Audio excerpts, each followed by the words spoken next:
A short guide to value zones, and in this video we're gonna try to keep things a little more oriented towards color theory than in the other value zones video that was more oriented towards painting. Of course, I'm a painter, so there's going to be it's going to be a painting heavy explanation just because that's who I am. But anyway, the first thing we have to do is explain the concept of equiluminance. So we're going to use this Claude Monet painting to get started on that. So equiluminance is when you have two or more colors that are touching and they're all the same value. So this Monet painting, Impression Sunrise, is just one of the most sterling examples I can think of in the broad span of fine art. So when you look at the sun in this painting, it is orange, and then the clouds around it are gray. And we could say the same thing about the reflection, but let's just focus on the sun. The value of the sun and the value of the clouds around it are precisely the same.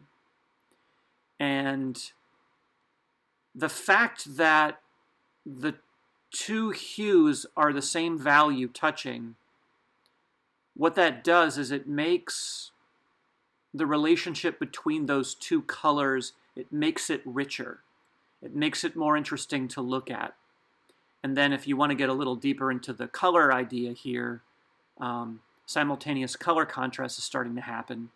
And the sun is brighter because it's surrounded by a dull color. So if you surround a color with a dull color, the inside color gets brighter. But it's also blue on the outside and orange on the inside. And so if you surround something with blue, it gets more orange.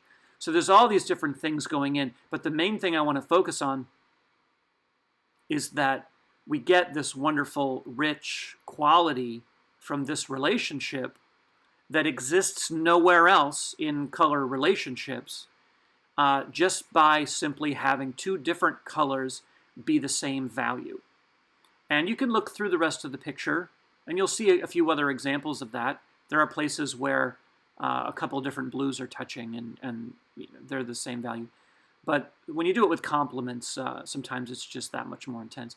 But another element of equiluminance and how it plays out is how big the differing colors are. And perhaps we'll get into that a little bit later, but let's keep moving. So in case that wasn't a good enough example, I have a couple other ones. The next one is from the Joseph Albers book, Interaction of Color, where the inside small rectangles that are like red or orange or brown, depending on what your screen looks like, compared to the blue squares. I may have said rectangles a second ago, but they're all squares, where the inside smaller warm squares are, they're supposed to be the same value as the blue squares on the outside. And we could nitpick about how close they are. The bottom left is really, really good.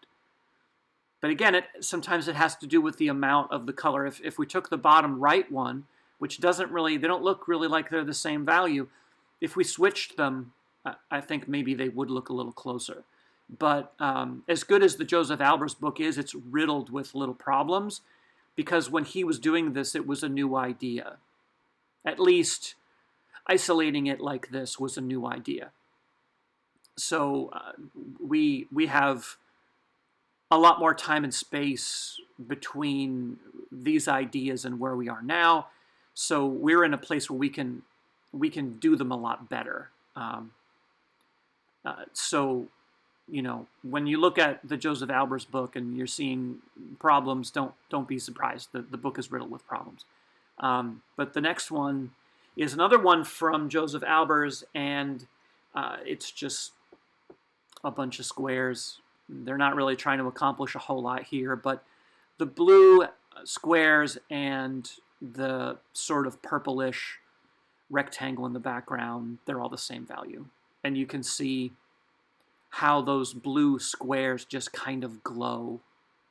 And another telltale sign of an equiluminant relationship is if there's a sharp edge between the two,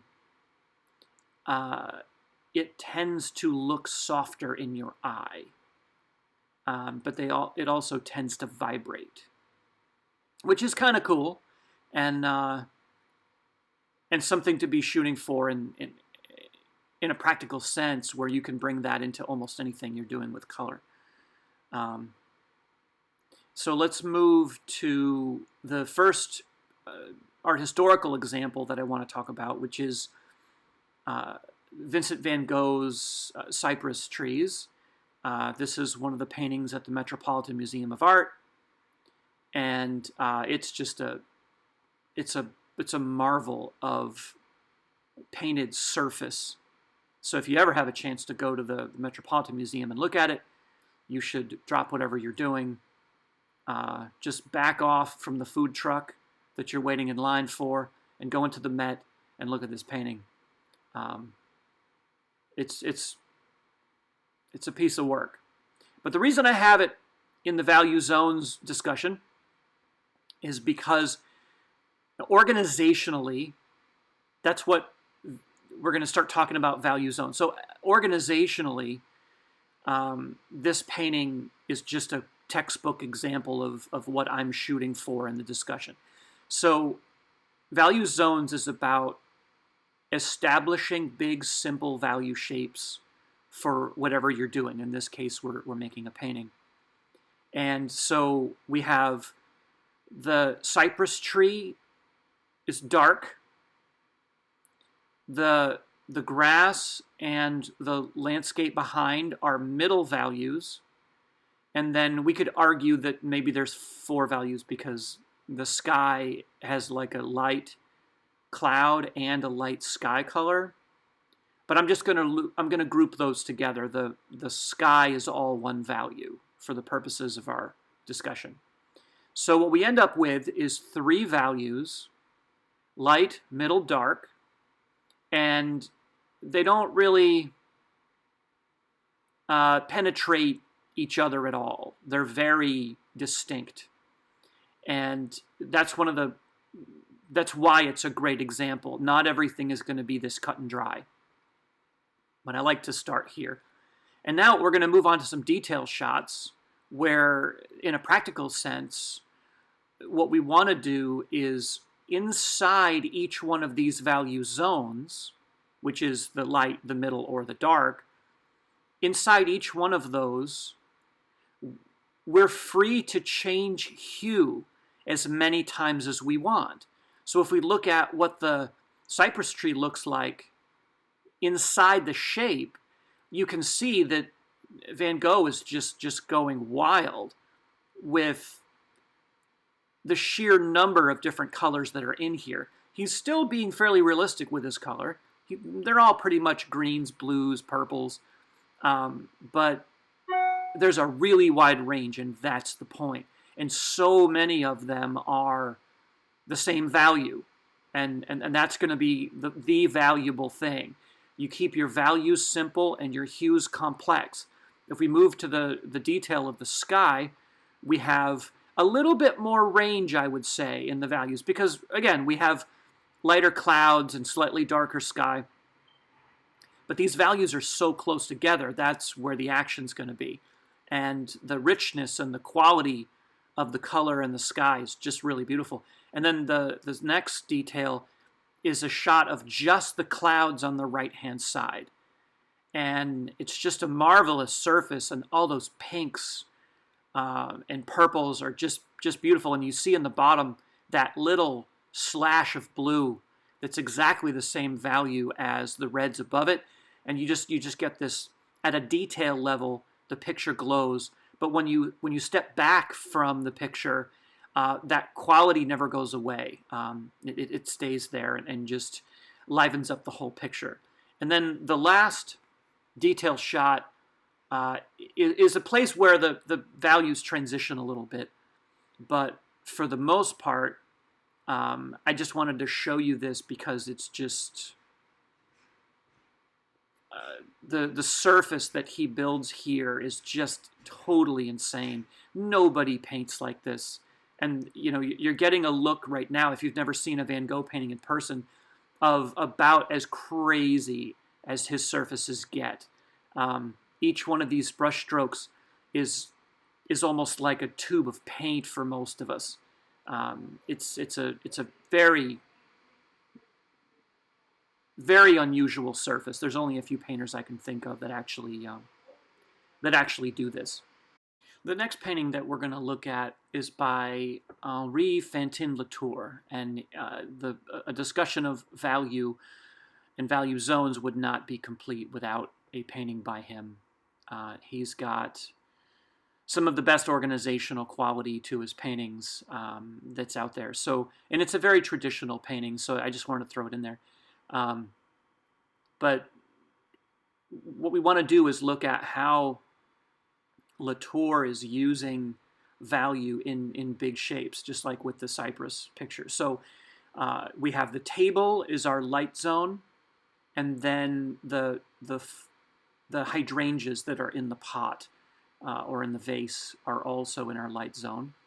And then we have what looks like some of the fruit is more like middle value, and then the background and the leaves and the glass are pretty much all dark or transitioning out of dark. Now, this is a really realistic painting, so a practical note is worth throwing in here, is that when you're distracted by things like drawing and rendering form and building space and doing all these things in a traditional sense, what we mean by a value zone is not necessarily a fully locked in, all the colors are equiluminant. There's in a practical sense, each one of these zones is a limited range, a very small one, in order for it to stay tight, but a limited range. So in this one, if we just say that the dark zone is the background and the leaves, we can look at the leaves right away and say, well, there's two different values to the leaves. So what are you talking about? Well, that's where you have a little bit of transition, and that's what I'm talking about as far as the limited range. But look really closely at the leaves, and what you'll see is that in several places, the value of a couple of the leaves is exactly the same value as the background. And what that does is it takes advantage of the richness of that equiluminant, the quality that's going to give you, and it just energizes the vase of flowers itself. And then we have what amounts to the same thing through the fruit. In this painting, the bowl of fruit on the left is kind of the transition from dark to light. So we have elements in the bowl that are the same value as the background, very similar to the leaves. And then we have some lighter elements on the right, the bowl itself, but mostly the stuff in the bowl is in the middle. So, but this picture, one of the organizational ideas you're going to come across in this value zone idea over and over again is that you get to decide where the highest contrast areas are going to be and where your transitions are going to be. So in this one, the border between the darkest dark and the lightest light is on the right, it's all contrast, and on the left, it's all transition. And that makes the composition sort of swing in sort of a clockwise motion. And it's not an unusual move, but it's still a very high level move. But when it comes down to it, there aren't that many like innovative big ideas here. What we're doing is we're looking at what works. The innovations are in how the individual artist makes these things work and what are the details they put into them. So the next image is my favorite Vermeer painting, and I have a couple different manipulations of it that I want to share just to try to help sort of bring the value zone idea in here. And later in the video, we're going to look at some much more contemporary work. So if you're more of a well, if your interest is not in like old masters and Vincent van Gogh and people like that, then it's okay. We're going to get to that. But anyway, this is a very traditional painting by Vermeer in the early 1600s, maybe closer to mid 1630s. But he's got the same idea that someone like Vincent van Gogh has, and Vincent van Gogh was making that painting in, like, let's say 1888. So in this painting, we have the girl, and she's up against the wall here. And if we look at the big values in the picture, you can squint at it or however you want to do it, but you just look at the big values. We have really dark darks in the foreground and in the chairs. Her skirt is a little bit of a transition, but it's kind of a middle value, and so is most of her shirt. And the map is also a middle value, and then everything else is light. And you can just look at the wall, and you can see that the left-hand side of the wall is lighter, and it gets darker and warmer as it moves to the right. It's a function of the natural light that's coming in the window. But it's also that practical incorporation of these ideas. But if we look at the picture with the blur filter on, which I just discovered, and you'll see me use it a couple times here, blurring it will help you see the values with a little bit more clarity. So the first level of blur, the lighter lights on the shirt start to blend into the background. But what we're seeing is just a simpler value scenario. And then if we blur it even more, and we can't even really recognize the subject, it becomes even more obvious. The darks are at the bottom, the middles run through the shirt and the map, and then there's the wall. And when we look at it this way, the organizational ideas that make this picture up could not be more simple. To describe them a little bit further, for the sake of doing that, we have all the darks are essentially isolated at the bottom and a little bit on the back of her shirt. So the darkest dark and the lightest light are pretty much, they have a border through the entire picture. There's almost nowhere in the picture where your middle value has a really important border with your dark.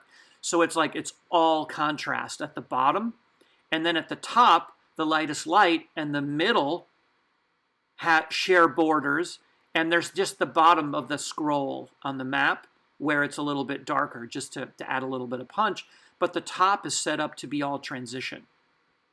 A very, very simple idea, and if you look around at art that you think is good, you'll run into this all the time. Like I said, there's not a lot of innovation in the simplicity of the big values. It's in how they get used. And of course, this is, in my mind, one of the best paintings of the sort of Baroque era, and my favorite Vermeer. But what makes it special is the Vermeerness of it. You know, that is one of the things that makes all the effects that he's getting possible. The next painting is by Henri Osawa Tanner, and he was an American painter that you see him in museum collections. Everybody has a Tanner painting in their collection, especially in American museums. But I just look at him as this really, really gutsy painter who's painting in the first part of the 20th century, and everyone else is doing Impressionism and like just doing like straight up landscapes and things like that. And he just doesn't care what people think about his choice of subject, and he chooses these really powerful religious themes that go all through his work, and on top of that, he was just a phenomenal organizational painter. So this is a landscape where the angel of the Lord is appearing to the shepherds, and he makes it a little more contemporary with his people in the bottom right. But and you can see the angels there floating around on the left. But I chose this painting for the value zone thing because I'm looking at it and I'm looking for three values, which is pretty much, I mean, three values, if you want to make a good image, you need to structure it for three values. So you can get away with two, but really, I mean, too much more than 3 to 3.5. When you get into 4 and 5, your picture is just going to fall apart. I mean, that's how it plays out. So I'm looking at this one and I'm like, okay, what are the three values? And if you squint at it or put the blur filter, which I didn't do on this one, the middle of the picture is dark, even if there's a little bit of range there. And then the bottom of the picture is light, but then the values in the angels and in the area where the shepherds are and the sky, they're not that light overall. So that's our middle. And then the lights are just those two little spots. I think there's maybe a sheep down there and the face of one of the people. So it's mostly a two-value picture. And inside that, just look at the range of color that he brings into the landscape. That's what blows me away about this painting. The landscape is just pure, absolutely gorgeous color. And the richness and the vibratory quality of all that color is just mind-boggling. And the fact that he keeps it loose at the same time, we understand every inch of this painting in sort of real spatial terms, but it's just so loose. It's a masterpiece. I would love to see this painting in person. It's not one that I've seen. Pretty much everything else in this slideshow I've been able to stand in front of. So now we get to the part of the slideshow where things get a little embarrassing for me. But throwing in a painting of mine into the discussion, the only reason I do that is because I'm in a unique position to discuss the decisions that were made, whereas with the other guys, I'm guessing. You know, it's educated guessing. I for the most part, I know what I'm talking about. But when it comes to my paintings, I really know what I'm talking about. So we're going to play around with this painting of these sort of angel bronzes. It's a weird painting for me. Mostly I'm a still life painter, but I was just kind of compelled to make this really weird painting. And so one of the things that I've always found to be just a really intense scenario is to see something that's like really towering against a blue sky. I've always loved it, and I've always had difficulty pulling it off. I pull it off in this one, I think, pretty well. So the idea behind the value structure of this painting, and maybe the video should be called value structure rather than value zones, but we are sort of tying it into an assignment for one of my classes. So the big idea behind the value structure was that I wanted to have key elements of the angels to be the same value as the sky. But there's a problem with that, is that the sky always gets darker as it goes up. So I had to figure out a way to have the value of the sky start out as light as I was going to let it get, and then as it goes up, get slightly darker. So I have the head of the first angel at the bottom a little bit lighter than a lot of the rest of the angels, just because I'm trying to make that connection. I want the face to be really, really rich, and I specifically linked up the value of the nose to the background. In the screenshot I'm looking at right now, it looks a little bit lighter, but it's very, very close. And then as you move up, the arms that are above that head are, again, tied specifically to the value of the blue as it gets darker as it moves up. And then as we go higher up, the head of the other angel, it was always going to have some darker darks around it because I knew I was going to start to lose it. So I put those darker elements, the arm that reaches up that's darker, the two arms at the top, and then those are darker elements. And then above the angel at the top's head, I have that much, much yellow, greener sort of a spot. And that was designed to be the same value as the blue, where the blue peaks in a couple of places. And in the very, very top right-hand corner, you can see the blue gets much deeper as you move up.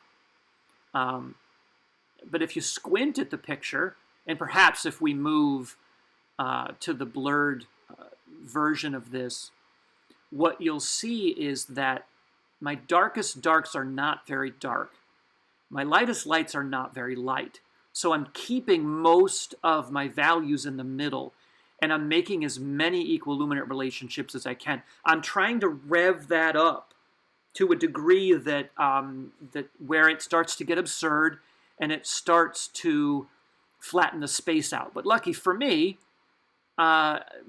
there's like everything is in either the foreground or the background. There's very little in the middle ground here. So I can afford to let things get a little bit flatter.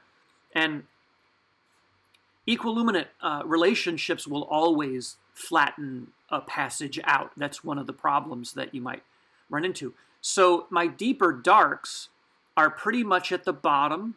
And then if you look at the blurred version, there are two diagonals that run from the bottom right to the top left. And then everything else is designed to be a transition. All of those middle values in the angels and the lights, they're all designed to transition off of each other and to go back and forth in value between themselves and the sky.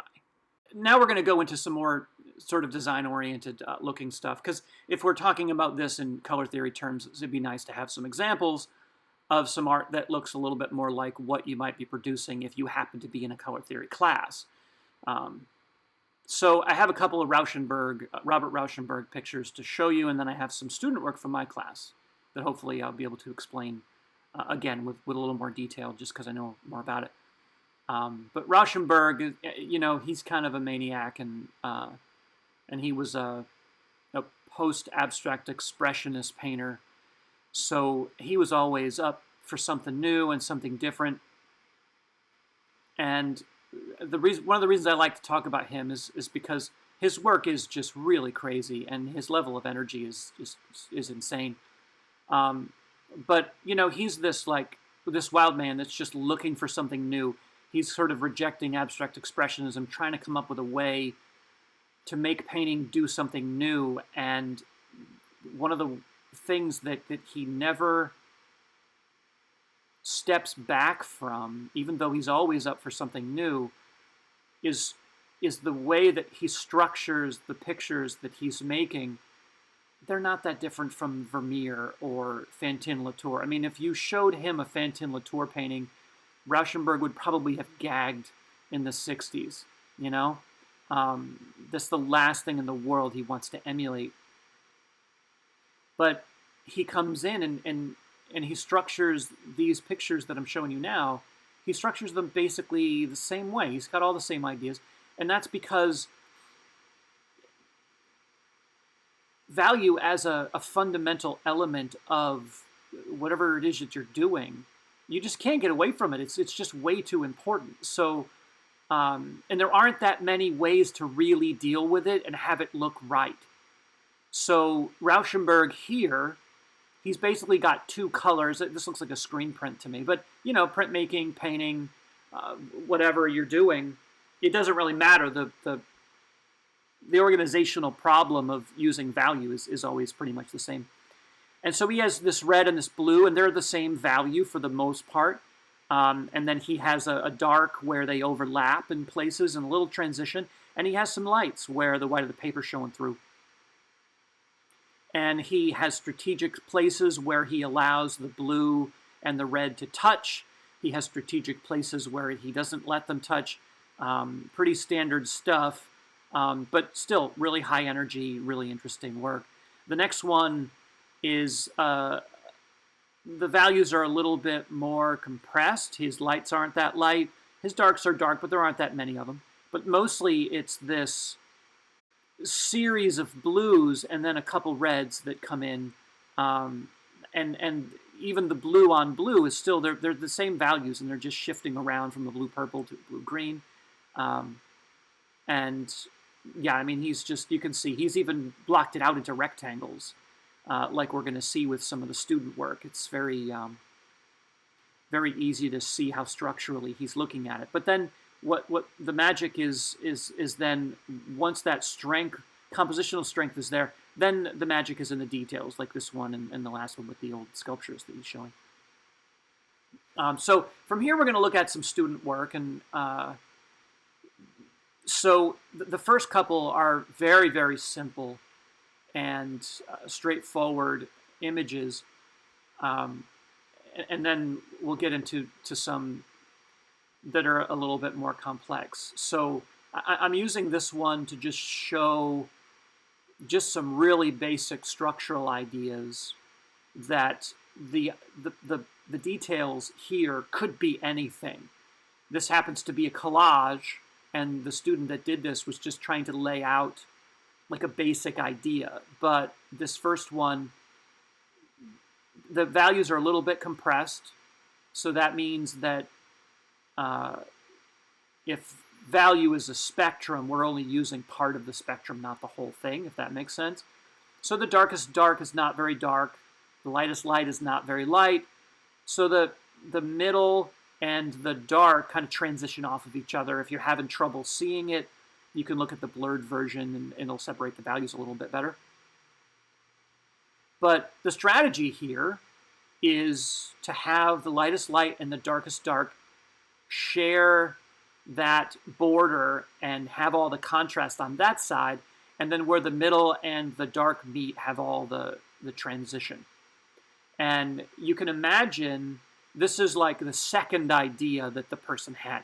The first idea that you would have is to have, just take the dark zone and the middle zone and flip them so that you have light transitions into middle, middle transitions into dark, and then there's no lightest light touching dark. There's no like really big contrast anywhere. That would be the first place to start. But then it gets boring, so you want there to be a little contrast. So this is like the second sort of template that you could use. And then let's move to the next image where we're trying a little harder to mix them up. So this is, again, it's a collage. It's relatively simple. But in this one, the darkest dark gets to touch both the lightest light and the middle value. So this would be like the third idea. And there are infinite ways you can pull this one off. There are infinite ways you can pull the last one off. And what will be different about what you might do compared to someone else is going to be in the details. So we move to the next student piece, and you can see this piece is structured on 3 values, just like we've been talking about. Those darker darks, you can see the hue changes inside them. The middle values, again, they're that shape in the center, and some of the overlapping, and it's really skillful and well thought out. The middle values, it's a little harder to maintain that equiluminance. So you can see that orange is a little bit darker than the blue, but still, it's okay. As long as there's a pretty tight range, we're all right. But we are in a place when we're doing collage, and it's non-objective, where we can maintain perfect equiluminance if we want to, and we're not obligated to render anything or allow ourselves to be distracted. So we could tighten that up a little bit, and we probably talked about that when the person turned it in. The next one is an homage to the hole punch. So you can see the little dots are just like a regular standard sized hole punch, and they just glued everything down. But you can see in this one and the last one, the darkest darks are designed to move forward in space. The middle value is designed to move back. It's reinforced by overlapping. And then in this one, the background is your lightest light. And you can see, again, you can see the value shapes are very clear, very distinct. This one doesn't have a lot of transition. The values are evenly stepped, which is a term that we've used before, and that's, the step is like the difference in value between two things. So the steps in this one, very dark, dark, middle value, and then a reasonably light light. It could be a little bit lighter, but for the most part, it's pretty evenly stepped. And then the last student piece I wanted to show you was one where it's just a little bit more complex than the other ones. This person allows themselves to really allow the structural ideas to kind of swirl a little bit. But I want to take you through it because it's really good and worth talking about. So you see this sort of swirl and this structure in the middle where the darkest dark and the lightest light have this big curve that they share. And then the rest of the picture is just built on transition, whether it's the lightest light to the darkest dark, or the middle to the dark, or the dark to the middle. Those parts outside of that center sort of swoop and diagonal, they're all designed to transition. And then also outside of that swoop in the center, you have directional movements that are they're different on both sides. And a lot of the equiluminance is very tight. If there are places where it doesn't feel quite as tight, it's because the sizes of the shapes of the colors are mostly the same. And if you want, for example, like inside the swoop of light, you have that pink on the left-hand side and that like yellow-green inside it. If you want that green to just settle down and to melt a little bit more, it would just need to be smaller. Maybe if it was smaller and there were more of those green spots, we'd be able to get a little bit more out of it. But that's the basic idea. So the student work took you through like laying it all out, just structurally with no real detail, to some solutions that made those first ideas a little bit more practical and established a sense of space, to this last one that does all of those things all at the same time. And as I wrap up, I'm going to leave you with another Rauschenberg picture where he has this bed sheet with these green polka dots on it. And when I look at it, all I can think of is that he was looking at it and he's like, all right, I got these green dots. I'm going to mix up a red that's the same basic value as the green. And then I'm going to paint stripes in white. And I'm going to try to make the red have as many different varieties as I can. And I'm also going to be layering over the green to change the varieties of green. And it's just this wonderful, bloody, gory, weird picture that I really enjoy looking at and imagining all the different steps that he took to make it. Because there's places where the green dots disappear, and he must be painting over that with white and then doing glazes of red over. Very interesting. But anyway, hopefully, this was a breakdown of the big ideas within the concept of value structure or value zones that you guys will find useful. You can apply it very simply to collage ideas. Like if you're in my class, that's where we start. But you can also take these ideas if you're more advanced, and if you're like a painter or a printmaker, you can take these ideas and start applying them directly to your work. And I guarantee that you will see a raise in the quality of your work if you employ these ideas. And I would also challenge you to go and look at the artwork that you like the best, especially when it comes to color, and go and look at those things again with new eyes, and see if you can't find some of the ideas that I'm talking about in them. And the thing is, if it's good work, you will find them. There's a lot of bad painting out there that people think is good, and on some level, a discussion like this is a roundabout way to help people understand that, you know, some of the stuff that they've been told was good throughout their life really just doesn't amount to a whole lot. And we need some criteria to be able to judge artwork by. And this gives you a baseline to start looking for some of those criteria. So thanks, and we'll see you next time.